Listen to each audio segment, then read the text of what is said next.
Morning, everybody. My name is Andy Bates. I'm the Innovation Manager and Intellectual Property Lead at Business West. And a very warm welcome to you all on our autumn webinar and leadership series, Innovate 2021, Overcoming Challenges and Building for Growth, supported by Business West and Innovate UK. And this series of webinars is running through the autumn. I know it feels like summer, but I have officially been told it is autumn. And it will be covering topics from design thinking to funding and finance, to leadership, strategy, sales and marketing, as well as promoting our wider bespoke support that's available from us, and really detailing how we can add value to your company in what is very challenging business environment. Kicking off this series is a 4-part series on intellectual property, which is being delivered in partnership with our colleagues from Ingot. And I'm delighted to introduce Martin Brassel from Ingot, who will be our host for this session, which is titled IP Valuation for Fundraising, Turning Intangible Assets into Finance. As a participant of Innovate 2021 and subject to Innovate UK eligibility criteria, there is the opportunity to access our comprehensive range of intellectual property support, including services from our in-house patent and trademark attorneys, free of charge access to our online IP valuation tool, typically costed at £600. And in some cases, some of you will have access to a £2,500 subsidy towards the cost of an IP audit from an external IP attorney. And again, this is all subject to Innovate UK and Intellectual Property Office eligibility criteria. But I can discuss next steps and how to access these services at the end of this session. And before I hand you over and put you into the capable hands of Martin, I'd just like to go through a couple of housekeeping points, if that's okay.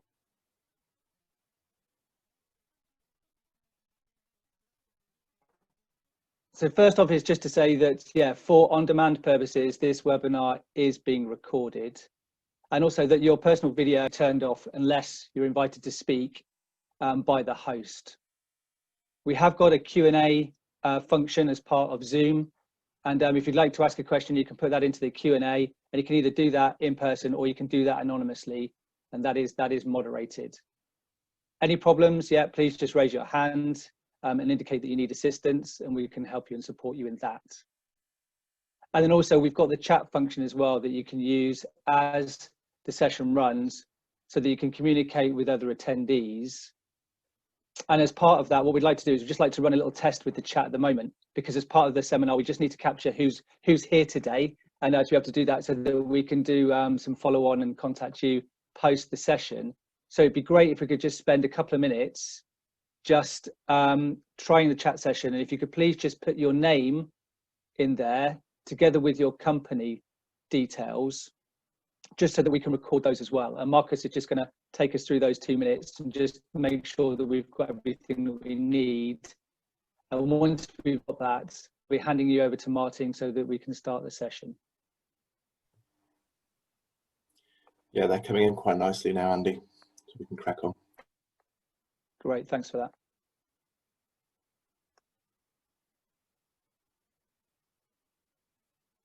Yeah, I'll be guided by you, Marcus. You can tell me when. Yeah, that's being populated right now, so I think we can carry on and people can keep adding their details.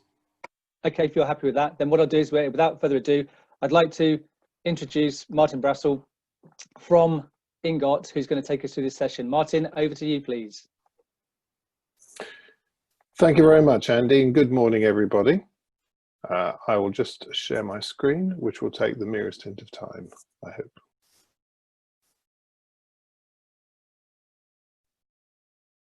There we are. I hope you can all see that okay now. So we're going to have a session, the first of 4, as Andy explained, looking specifically at different things that you can do with your intellectual property, which we're going to define fairly widely, as you'll see in just a moment. This first session is going to be about finance, and we're going to look at these 5 areas. Firstly, what do we mean by IP in the context of business finance? Secondly, how IP is relevant for each of 3 key funding routes which you might be considering. So we'll look briefly at equity and debt and grants, how IP value is likely to be assessed or looked at, thought about by each of those three funding routes, and a few examples of deals that have been done, just to show you that this is all real rather than hypothetical. And then I'll finish with just a few words on the IP valuation offer available via Business West through the EEN, which Andy briefly mentioned a moment ago. So why am I talking to you today? Well, this whole area of IP and finance has been one that we've been looking at for quite a number of years, particularly since the 2013 Banking on IP report, which was done for the UK Intellectual Property Office. And that was probably the first detailed investigation of how IP can and cannot influence lending behaviour in particular. We did look at equity a bit as well. Since then, there have been a couple of reports for the Association of Chartered Certified Accountants looking at the problems around IP identification. There's a book along the way for Oxford University Press, another report into the UK's IP valuation structure, and most recently, coming up to the beginning of last year, there was a report for the OECD, specifically around the use of intangible assets to help SMEs get finance. I'm pleased to say just at the moment, we're also engaged in a further exercise for OECD, which is effectively a case study driven update to that last paper, which should be out before the end of the year. So we know a bit about it. Here's what we think we know.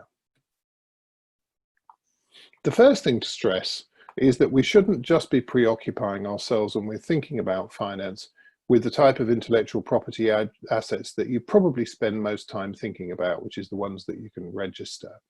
And by that I mean patents for inventions, trademarks for brands, and designs for aspects of physical appearance and styling. You also need to think about what we would describe as 5 other areas, which are all of the other intellectual property and intangible assets that you can't register, at least not in this country. So the first of those, which needs thinking about, is copyright. Copyright covers a wider range of things than you might imagine. Although it's the primary means of protecting creative works, it also covers any aspect of software code, because software is deemed to be a literary work in the eyes of the law. And it can also cover things like database designs, as well as a wealth of material that may be very important for your business that you produce. Then there's contracts. Contracts, licensing agreements would be one example of a contract that clearly adds value to your business and is relevant for your intellectual property and all of the other intangibles. Then there's 3 R words. There's resources, internal things like trade secrets that you may have. There's relationships, all the things that you know about different customers.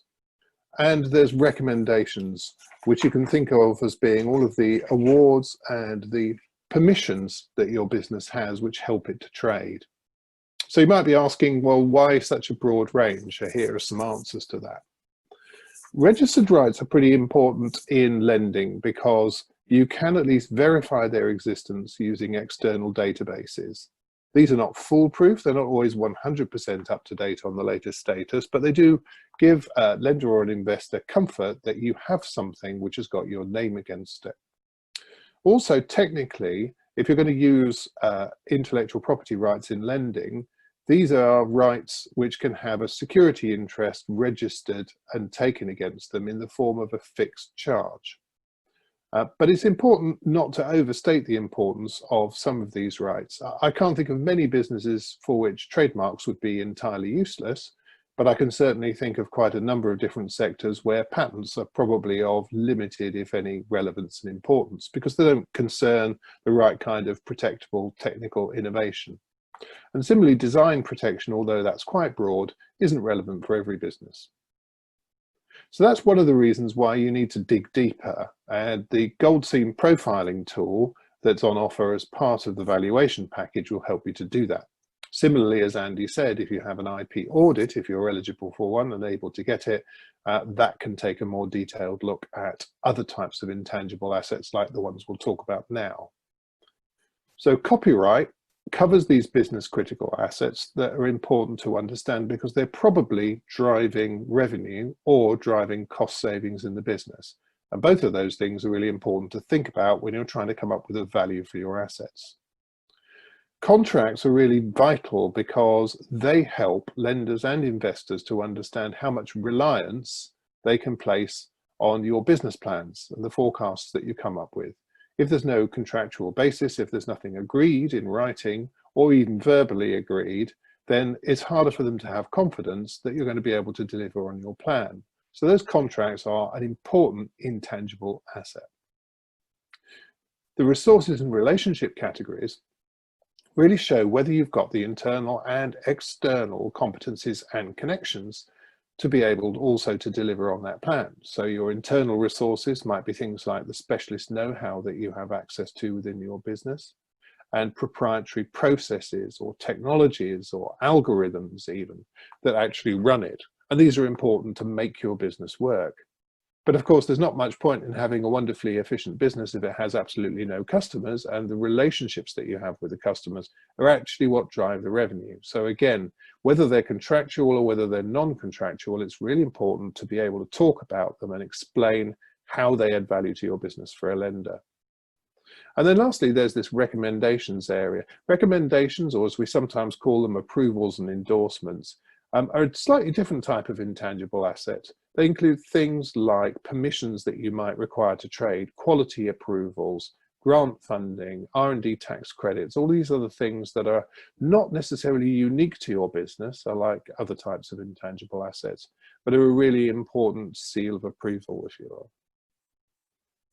So hopefully that explains why it's important to think broadly and be able to talk about your assets in detail if you expect anybody to take notice of them. And the other key point to bear in mind is that if you don't know what they are, it's going to be pretty hard for anybody else to work them out, because these intangible assets are not visible on your balance sheet or anywhere else. So let's move on now to the next point, which is intellectual property's relevance for these three main ways in which you might be seeking to obtain finance for growth, apart of course from retained profits. Retained profits are actually the way that most types of intellectual property and intangible asset investment get financed, according to research from one of our leading banks, which clearly leaves something of a missed opportunity for them. If we think first about equity, by which I mean selling shares to probably a private investor, investee companies, when you're seeking equity at that stage in your development, quite often it's rare to find very many tangible assets on which a firm value can be placed. Enterprises, when they're young, generally don't have their own property. And if they do have any kind of machinery or specialist equipment, the chances are that's been financed in other ways. So tangible assets which are used to value other types of business, more in the more sort of traditional areas of the economy, if you like, generally aren't relevant. What's important is to bear in mind that all private investors, without exception, are motivated by the potential for some kind of value realization event. Sure, there are some who are happy enough to take regular dividend payments and so forth, but mostly it's the big bang when the business actually gets sold or floated or otherwise passed on. And that's where intellectual property is so important, because if you think about it, by definition, if you manage to achieve an exit value that's over and above the general level of market expectation, it's always going to be down to the way that the business creates and uses intangible assets. And the reason I say that is because the kind of market multiples, which are, if you like, the norm in terms of exit valuations, aren't driven off intangibles. They're always driven by multiples of earnings. So if there's anything on top of that, it's not going to be down to tangible asset value. It's not going to be down to somebody coming in and thinking, oh, this is a lovely building, I'm going to pay you 2 times over the odds for it, because that simply won't happen.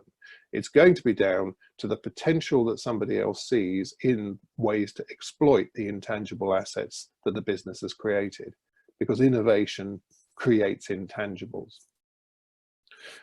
So IP is really underpinning wherever the competitive advantage is that's essential for growth. But as I just mentioned, you can't expect every investor to be an IP expert. So you need to be equipped to show them where the value lies and explain why they should take notice of it, why it's significant. So IP inevitably features in a lot of equity discussions, and not just around What have you got protected? Do you have any patent applications? Do you have any brand protection in place? The brand protection may not be so important in the very early days of trading when there isn't a reputation as such to be protected. The detail will be in all those other categories of intangible assets that are in the innovation you've created, which you need to be able to talk about. So that's equity. Let's have a little look at debt.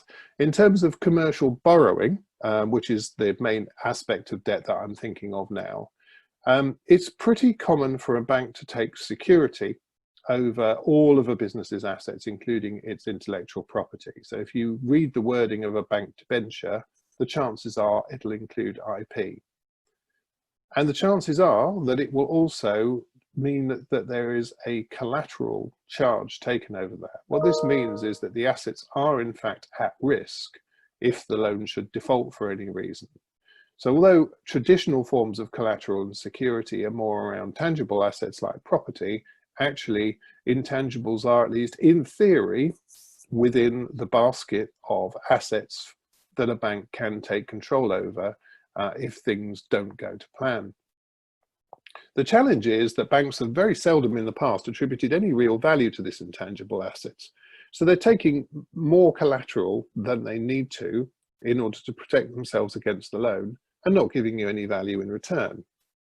And that's because these are assets that have traditionally been placed into what I might call the too difficult bucket in order to be able to value them. And that's partly because you can't value intangible assets generally in the same way that you would tangible ones. You can't assume that there is a ready market for their resale because they behave differently, as we'll explore in a little while and through the subsequent sessions we're having. But these behaviors are changing because there's fewer and fewer companies that have got the kind of tangible assets that banks generally like to use as collateral. And also, I think it's become apparent, including through some research by the British Business Bank and the UK Intellectual Property Office, that intangible assets, and particularly intellectual property, are associated with better payment performance. So all these things are helpful in terms of trying to get the banks on side with the idea of taking these assets more seriously. And I'll give you some case studies in a moment of where this is working. I'm not going to focus too much on grants today. I think we're going to talk more about those when we talk about collaboration in a third of these sessions, and also probably touch on them with licensing in the second session in this series. But it's worth just saying a few things about grants or other forms of publicly funded support. There's a connection here because most of the grants that you can get are going to be for some form of innovation. And intangible assets always arise when innovation happens. So from any form of creative or inventive work. When you put together an application for some form of grant or support funding, quite often you will be expected to be able to demonstrate that you've got some innovative capability. Otherwise, the grant provider may have some difficulty working out whether and why you're going to be able to use the money productively. What's worth bearing in mind is that grantors, if they're providing the funding, they can sometimes obtain rights over the IP that you create with it, which is an area that requires a bit of care when applying for certain funds. There's also particular care needed when you're collaborating and you're creating IP jointly with other people, or other people are needing to use what we might term your background IP, things you've already created, in order to contribute to the joint collaborative aim. And it's also worth bearing in mind that there are certain other funding packages that are available from government agencies that may contain provisions a bit like those in some grants. So for example, if you've looked at the detail of the Innovation Continuity Loan, which sounds like a very valuable and important piece of support that's now available from Innovate UK, they will take a charge over your intellectual property, just like a bank loan would. So in the interest of time, let's move on. What I want to focus on, because it's most businesses' preference when they've been trading for a little while, is how things work with debt and how they can sometimes work with equity. So to do that, I'm going to show you a little cascade of debt funding possibilities, which I'll try and talk you through swiftly. And this is, if you like, a kind of a preference, a hierarchy of the way in which lenders might think about the importance and the value of intangible assets. Now, occasionally you come across companies which have got a big family of standards essential patents or have got a very successful music catalog, for example. The unique thing about these type of assets is that they're already independently revenue generative without the business having to do anything further with them, apart from possibly in the case of patents, maintain their level of protection. If IP has these kind of characteristics, it is suitable for something called securitization. What you can do is bundle these kind of assets together, provided they're similar in nature, and you can lend against the cash flows that you expect them to generate. Because they're being generated directly by the IP, and the IP exists, and it's not dependent on anyone else doing anything. The most famous example of this, which you might have heard of, is the Bowie bonds, when David Bowie issued a bond covering 25 of his early albums, and it was secured against the future royalty streams which were attributable to them. And it actually, although the bond's status varied a bit over its lifetime, it did ultimately pay out in full, so it was quite a successful device. But as you'll appreciate from that analogy, there's not very many artists with the same kind of track record as David Bowie. So any bank ought to be able to get its head around guaranteed income streams and expressing them as a present day value. But if that's not there very often, what's the next option? Well, the next option is if the IP is really market leading, it's associated with really strong sales, or it's something that's clearly enforceable against other people who are infringing it, then it may be possible to answer this next question in the positive. If the business failed, would there be recoverable IP value? And that's the closest that IP is going to get to the normal sense of collateral as a bank would see it. Because if this is the case, then you can underwrite a recovery value, even if it won't be the same value as the IP assets have when the business is a going concern. This doesn't happen very often either, and I'll draw on the reasons for that in a moment. Where we're at generally at the moment in the UK is this third stage, which is where the company owns assets that do clearly have some material value and they do underpin products, services or processes. So the IP may or may not have independently recoverable value or recoverable value if the business disappears, but it's clearly central to the business's activities today. And that can be used in two ways. Firstly, to enhance a cash flow lend, because it helps to understand what the value drivers are within the business, why the balance sheet looks the way it does, and also it's a mechanism by which the lender can have some additional behavioral influence by capturing assets within its security envelope, knowing what they actually are, rather than being completely ignorant of what they are. This is kind of lending that we've seen and assisted HSBC to do recently. Another possibility is you can use asset-backed finance techniques, sale and license back, which is very like a sale and lease back. And what this involves doing is taking an ownership interest over the intellectual property, but licensing it exclusively back to the business over a period of time. So the business never really loses control or use of it, it's just title that passes. And the main organisation that's been active in that is Lombard Technology Finance, which is part of the RBS group. So those are available today, or at least they would be if the banks hadn't been taken over in order to be able to distribute CBILS loans. But they are coming back again now, especially as CBILS is drawing to a close unless we suddenly find that it's been extended.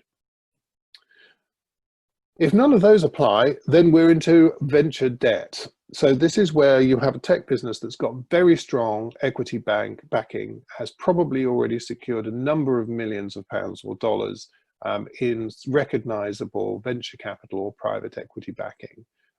The organization that's famous for doing this kind of bridge funding, it effectively is Silicon Valley Bank, but there are a number of UK and European funds that also do it. What you're doing in venture debt is you're really securing the IP value because it's an available asset that you can use to influence the behavior, not of the business, but of the investors. And it's a way for a lender to make sure that if the business doesn't meet its next milestones, can't raise its next equity round in the manner that it envisages or wants to, then it does have an opportunity to be able to secure an alternative exit. If none of those apply, then debt is probably not going to work. So if it's an IP-rich business proposition and you can't answer positively to any of those questions, it's probably because the IP that the company owns has not yet reached a point where it's got enough market traction to be able to service debt. So that's when the IP value is important to know in order to strengthen confidence for an investor or sometimes for a grant funder in the proposition that needs to be developed and taken out to the market. That's a bit of detail, but I hope that explains how the mind of the lender and the investor works in terms of trying to think about what type of IP it is that they're dealing with. I'll return to it in just a moment just to explain a bit more about valuation methods, but let's just make sure that we're all sort of up to speed with the three main ways in which value gets considered. So there are, as I say, three ways, cost being the first way that's sometimes used to think about the value of IP assets. That's one of two questions is being asked. How much would it cost to reproduce a set of assets? In other words, how much would it cost somebody else to start from scratch? Or how much would it cost to replace a set of assets, potentially with something that does the same thing but may do it in a different way? And this sort of speaks quite well to the concern that people sometimes have when dealing in IP, which is why would anybody pay more for IP than it cost them to be able to do it for themselves? And that sounds like quite an alluring set of logic, except that if you have something like patent protection in place, then it doesn't matter how much money somebody spends trying to reproduce what you've done, they can't legally use it, or you can challenge them if they try. So the problem with cost is that it sometimes doesn't value the very assets that you think are most important. Nevertheless, for valuing things like software code, which is generally capable of being reproduced, perhaps in a slightly different form, or thinking about the value of your workforce, then cost methods can be useful. Then there's market comparison. This is what's always done with commonly traded types of tangible assets. So what you're really thinking about there is, have comparable things been sold on the open market? Are they comparable enough that you can draw conclusions from the values that have been reached publicly and apply them to your own situation? Now, IP doesn't get traded independently of businesses all that often, which is why people have a tendency to think sometimes that it's illiquid. I think that's a bit of a misunderstanding, because what's really happening is that the businesses are getting bought and sold because they contain good IP that other people see is scalable and want to be able to use more widely for their own customer bases. So sometimes when we're doing valuation reports, we're looking at whether businesses owning comparable assets have been sold. Clearly, the value of a business and the value of its IP are not the same thing. One is a subset of the other, but the sales of businesses, or sometimes investment in those businesses, can give you insights into parallels that are relevant for trying to understand what the value of your own IP is. There's also databases available to tell you how much other companies are paying to license in assets that are similar. And those can be applied to particular cash flows to give you an idea of what somebody else might pay to get access to them. But generally speaking, the point of intangible assets and intellectual property is that it's unique. So sometimes finding anything that's really comparable to the assets that you've got is pretty challenging. And so for all those reasons, an awful lot of IP valuation work really ends up focusing on expected future benefits. And these are expressed in terms of income. What contribution do the assets actually make to future, or sometimes current, sales or profits? Alternatively, you can think about it, for example, if it's a process or a technology, of saying what cost savings can be attributed to these assets? How do they benefit the business? And both of those methods are perfectly legitimate to try and use. So those are the three main methods. How do they pan out across the kind of scenarios that we've described? Well, if you're lucky enough to have assets that are suitable for securitization, which I stress is quite unlikely, it's effectively the net present value of the expected future profits that's going to determine how much you can borrow. That's pretty straightforward to calculate. That's about thinking about what the current value is of those future cash flows, which you use a DCF calculation to produce. And the only thing you really have to consider is whether there's risk in those forecasts or whether the incomes are all contracted, certain, and tied up with a nice ribbon on them. Collateral is the difficult one at the moment, because the loan size really is determined by the insurable value of the assets, unless there's other forms of security being taken to round out the envelope. The main focus of a valuation exercise there has to be on the possibility that the assets will be resold if the business gets into difficulty. And that has to kind of think about two scenarios. One is a going concern where the business is still intact, but needs to refinance itself or needs to be sold in order to continue to meet its objectives, or a gone concern where the business isn't really there anymore at all, the team isn't there anymore. Can the assets still have separable value to them? Now, this is not a valuation question that's historically been considered, but the thing that's very exciting is that there are now insurers entering the market who are prepared to underwrite this form of what might be called collateral protection insurance. And one of our main focuses, following a grant from Innovate UK, which we successfully completed earlier this year, is we're building underwriting tools precisely for that application. So it's an extremely exciting space, but not one that you can really capitalize on very easily at this particular point in time. Essentially, that's where we're all trying to get to. So where are we now? As I mentioned, we've got these couple of sets of funding products which lenders are prepared to consider.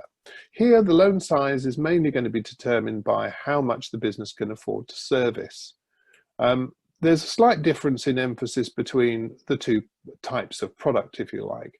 If what we're talking about is an enhanced cash flow lend, then the valuation emphasis is mainly going to be on what is the contribution to income that the IP produces. Whereas when we're talking about a sale and license back, it's going to be focused more around what is the risk-adjusted historical investment that's been made in the IP. So that's more of a cost-based approach. The interplay between cost and income can be very interesting, but it's probably one that we'll need to leave for another day. The reason why there is a cost focus in a sale and license back is that it's very like a sale and lease back in structure. And sale and lease back you would normally use to liberate value that's sitting within a set of assets which you already own, like tangible ones. So the classic one would be to sell and lease back a property that you occupy, for example. And that's the closest parallel with this particular approach. In terms of venture debt, the loan size is probably going to be determined by what the business needs and how much has been invested so far in terms of the strength of the equity backing. So having strong assets that clearly look like they're going to ultimately drive a successful exit value that are contributing to income generation and therefore some ability to service debt are the kind of things that venture debt providers tend to look for. And then finally, in terms of thinking about how valuation works with equity funding in particular, maybe less so grants, it's pretty unlikely that most businesses seeking equity are going to have enough assets to make a cost-based approach really worthwhile. The main focus is going to be on the potential of the technology or the creative works to generate value. Investors are also quite likely to take note of market precedents. So if you can find any market precedents, it's quite useful. But being able to put a value on your IP rather than somebody else's IP, which might not be representative of your own, is going to improve the basis for being able to come up with a comparative value. Okay, so those are all of the principles. That's how the theory works. What do the deals look like in practice? Very briefly, here's a few examples. So there was one that we were involved in a short while ago for an asset management software company, pardon me, dealing with a lot of large operators in international rail transportation. The main intangible assets this business had was its software, which is essentially core to and essential to its whole business. And HSBC provided a term loan backed by a fixed and floating charge for around £700,000. And what that enabled the organisation to do was to acquire another business that with which it had been working. This was a pretty good spot in terms of the company itself, because within 6 months of loan, a company called Arcadis bought a majority stake in EAMS Group, and I believe that at that point HSBC was able to exit its loan. Another example, this time in the asset-backed lending space, is from Europa, an international transportation and logistics company, which had invested an awful lot of money in business-critical software once again. So as you'll see, in both cases, not actually patents in this instance, some brand value perhaps, but mainly in software. And this was a sale and license back. In other words, the company sold the copyright in its software to Lombard and then exclusively licensed it back, initially at a valuation of £1 million to help it get more expansion capital. And as a bit of a footnote, we know that that deal's already been refinanced, which shows the potential for this form of business finance to be used on a revolving basis. And third one, just as an example of venture debt, a patent intensive company, Touch Bionics, some of you may have heard of. They manufacture very clever prosthetic limbs. And this was working capital and a term loan, and the loan amount was rather larger, again for expansion capital, 2.5 million, with a fixed charge being taken over the patents. And that particular deal was done a little while ago by Clydesdale Bank. So to summarize, there is an increasing appreciation among all different types of financiers about how important intellectual property in its widest sense is to drive business value. So that makes it essential if you're thinking of applying for growth finance, as many businesses need to at this time to get back on track and to innovate. It's essential to understand what assets you've got, how they relate to value, and if possible, how much value that means. Because if you do know those things, you can just use them so much more constructively in all of the negotiations. And they follow a natural sequence, really. You have to know what you've got before you can value it. And you have to understand what the relationship to value is. And the same applies to the topics we'll be exploring in each of our 3 forthcoming sessions around licensing, which is next week's, collaboration the week after, and seemingly fittingly, we'll finalize the series with talking a bit about exits. So before I hand back over to Andy, just to explain the free IP valuation offer that was mentioned previously. So Ingot's best known for having tools, and these are an online platform that can be used to identify and value all forms of intangible assets and intellectual property. And what this particular version that we're offering through Business West to eligible businesses is that you can get an income and a cost-based view of your IP value. The main inputs that you need to provide, apart from engaging with the tools to identify what all the assets are your historical accounts and your current set of forecasts for what you're going to be generating in the future. And this is the same system that's been used on many occasions by people like HSBC and Lombard. So if you're an existing Innovate UK supported business, there is one route. And if you're new to EEN, there's another route. And at that point, I'd probably better hand back to Andy or let him take over the screen in order to explain what those are. Unless you want to do that at the end, Andy. But that's enough from me anyway for now. That's brilliant. Thank you very much, Martin.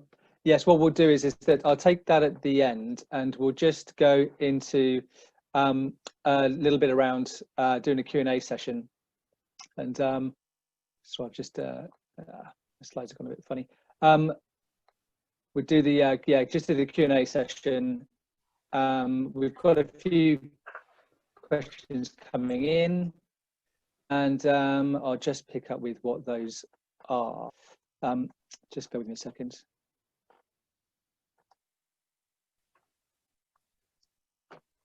Marcus, if you're there, please. Hello. because I'm in full screen mode, I can't see the questions that have come in. Okay. Let's have a look. I can see one. Shall I, if I read it out, just in case other people can't see it? Yeah. So there's one from Paul Upton. Can cost-derived IP generally be added to the balance sheet? This is a very important question, and it's a good one to try and clear up any misunderstandings. Paul, the short answer is no, but there are some exceptions. So what you can capitalize and put on your balance sheet, which has been clarified under the latest set of small business accounting regulations called FRS 102, is you can add certain types of development cost onto your balance sheet. The issue is that you have to amortize them. So you have to write down the costs that you've attributed them over the expected useful life, which will require a bit of a conversation with your accountants. The effect of doing that is it does help to strengthen the balance sheet somewhat. It puts more assets on it. Obviously, the downside is that there's then effectively a charge to your profit and loss account each year for the amount of that historical cost that you're amortizing. So the one thing to be aware of with it is once you start down that journey and you start amortizing development cost, it's generally a good idea to keep doing it. You can't take a valuation that gives an overview of all of your intellectual property assets, even at cost, and add it onto your balance sheet, because there's only certain types of expenditure rather than asset, but certain types of expenditure that is eligible for these purposes. So the kind of thing, for example, that I mean by that, you can't capitalize any research activity because that's speculative. That's not being done in expectation of a concrete future benefit, which is one of the tests that has to be applied. But you can capitalize the development cost, for example, of software that's required to deliver a new product. So well worth having a conversation with your accountant to understand what you can do. The only other way you get intellectual assets onto the balance sheet is if you buy another business. When you acquire that business, it's now a requirement nearly always to use what's called acquisition accounting. And that requires you to place an asset on a value on all the tangible and intangible assets that you've acquired. So in that way, you can actually drag the value associated with a load more intangible assets onto your balance sheet. It's a bit like a magic trick. Suddenly all sorts of value appears that wasn't there previously. Again, worth a conversation with your accountant if you're thinking in terms of acquiring another business. Martin, we have a question from Lloyd. I'll just allow Lloyd to ask his own question. Lloyd, if you want to go ahead and ask your question, please. Hi, good morning, Martin. Really enjoyed the session so far. Yeah, I was just conscious that the typical bank charges cover all of the assets in the business, including the IP typically. And then if you've got someone looking at some of sort of the innovative ways you've laid out, whether they're going to bump into the fact that they've already got charges on their IP that they didn't know about, perhaps. Yes, thank you for that question. It can be an issue. It generally isn't. The reason for that is the point that I made earlier about the fact that the original bank has seldom actually given any value for the IP. Now, the charge is still something that needs to be negotiated, and what will normally happen is that the new lender will take a look, which they can do via Companies House, to see what documentation is actually in place, and will be able to identify the previous lender and have a conversation with them. Normally what happens is if if a bank, sorry, let's to put it from the business's point of view, if a business is able to go somewhere else and raise more money that actually reduces the risk of the main bank because it's bringing more cash into the business, they are usually inclined to let that charge pass and waive it. There is one other thing to be said about this. How effective can a fixed charge ever be if the assets are not correctly identified? What you will find is that in the majority of cases, even if the paperwork in the debenture says that there's a fixed charge over the company's intellectual property assets, they're not named anywhere. And there's almost certainly no charge going to have been registered at both the applicable registries that identifies the assets uniquely. So it's possible to argue that there is no priority, there is no notice mechanism to stop any other lender coming in and taking those assets over and expressly using them by applying an effective fixed charge. That's a fairly aggressive approach to take, but the fact is that if what we reduce to is thinking about a floating charge, which is also in the standard documentation, then actually a business is allowed to use assets subject to a floating charge and dispose of them in the ordinary course of business. So actually a bank that doesn't correctly and robustly identify what assets it's trying to charge is at risk of having them taken away. And this is one of the reasons why banks are starting to realize that it's really a good idea to understand what these things are. So I hope that answers your question, Lloyd. There's not a hard and fast rule. You're right in saying that there's a theoretical obstacle. In practice, it's normally not too difficult to overcome.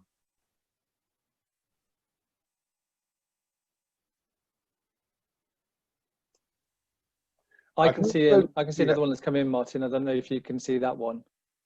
There's one in from Clive Tomlinson, which says the offer of the valuation tool is welcome, but whom does it give access regarding company information? So in terms of the way the tool works, it's used by the company. It's entered by the company executives, all the data, and it's held secure under login in the usual kind of way with username and password protection and SSL technology so that nobody else can intercept it. It's held securely on our system, and it only gets shared with anybody who the company who's completing it wants to share it with. It's probably worth saying that where we have arrangements in place with particular banks, there's a facility on the system to share the contents of the report directly with them. That's not the way this is being set up. So the only people who you would have an opportunity, if you wish to share the valuation with electronically would be your advisors. The thing you can always do though, but nobody else can do, is go onto the system and produce a PDF which you can then share with anyone you like. I hope that's answering the thrust of the question. That's great, thank you, Martin. I've just got one from myself, which is to do with the interesting thing you were talking about, the gone concern and the IP that you have when you've got a gone concern. Is there a marketplace now then for that kind of IP? I guess that traditionally it would have been in the hands if it was a company that decided it couldn't take the business itself any further but still had the IP. Normally maybe the administrator would be involved or the liquidators, but I didn't know if that was the case or not. Yes, so it does require a bit of a specialist approach. You clearly can't just put the IP onto the equivalent of eBay or Auto Trader when it's distressed. The normal mechanism that's followed is twofold. If you're really taking collateral potential in IP seriously, then before writing the loan in the first place, you'll give at least some consideration to whether there might be a market for the IP and who might buy it. Certainly, if you start to get into a distress situation from a business, thinking about it from the lender perspective, you'll then be wanting to understand in more detail who else might have an interest in taking over this IP. So what it comes back to mainly is how much traction or enforceability does the IP have in the market in the first place. It's not difficult to understand that if IP is associated with very successful products or services, then the chances are that somebody else operating in the same industry, if this IP is preventing them getting those sales, is going to be interested in taking it on. They may not want all the assets, for example, they may not want the brand anymore, but they might want the technology. Under other circumstances, what we see is that the brand can continue and have a new lease of life because the brand has not been tarnished, even if the company's got into difficulties. So there are opportunities to dispose of all sorts of different types of intangible assets. And the only thing you have to watch is it's a bespoke matchmaking exercise rather than usually a general offer for sale. Sure, I could tell you about transactions that have happened in the past. The classic one, I suppose, that lots of people know about is when Nortel Networks was broken up back in 2011, and its patent portfolio was auctioned off, and it raised $4 billion quid. Sorry, dollars. $4 billion. And it was bought by a consortium called Rockstar, which included various people. It was mainly because there was a lot of competitive bidding to try and stop Google getting its hands on it. Google then went off and bought Motorola Mobility and spent $12 billion on it. So there can be a lot of money in these things, but it's very much a case of, is there a market? Martin, we have another question from Jeff regarding taking out IP and loans. So if I invite Jeff to ask his question. Jeff, if you want to go ahead and ask your question. Oh, hi, can you hear me? Yeah, we can. Yes, Sorry, Jeff. I've been struggling with my computer a little bit. Yeah, I'm just about to begin a negotiation with a large company. It's actually today, regards a license agreement for my IP. Or part of my IP. They're being a bit cloak and dagger as to what they want to look at. Right. Given from what you've said this morning, Martin, about how basically a loan against an IP isn't seen as a particularly bad thing, and in actual fact sounds like to some people it appears to be a good thing. Does it, in the eyes of these other firms, does a loan against your IP decrease or increase the value of your IP when it comes to looking at license agreements and the like? I'm not sure it makes any concrete difference, Jeff, actually. There's not an enormous amount of visibility about this, and other firms wouldn't necessarily know. I guess with all of the types of arrangements that are made around financing IP, one of the things that you can say, if I take the sale and leaseback, the Lombard style arrangement, for example, if you were to sell the business with that loan in place, sorting it out is very simple. The loan just gets repaid and the IP reverts back to the original borrower or to the new acquirer. So unpicking these deals is not difficult any more than it is with other types of property. I think the way it works is, if you like, the other way round. If you are successfully licensing your IP out to another organization and getting an income stream from it, that very clearly demonstrates that there's another business out there that sees value in it. And if they see value in it and are prepared to pay value for it, that actually gives you an income stream that could potentially be securitizable at some point, but at the very least should give a lender a lot of confidence that there is real value, because that's the ultimate proof, isn't it? If somebody else is prepared to pay to access it.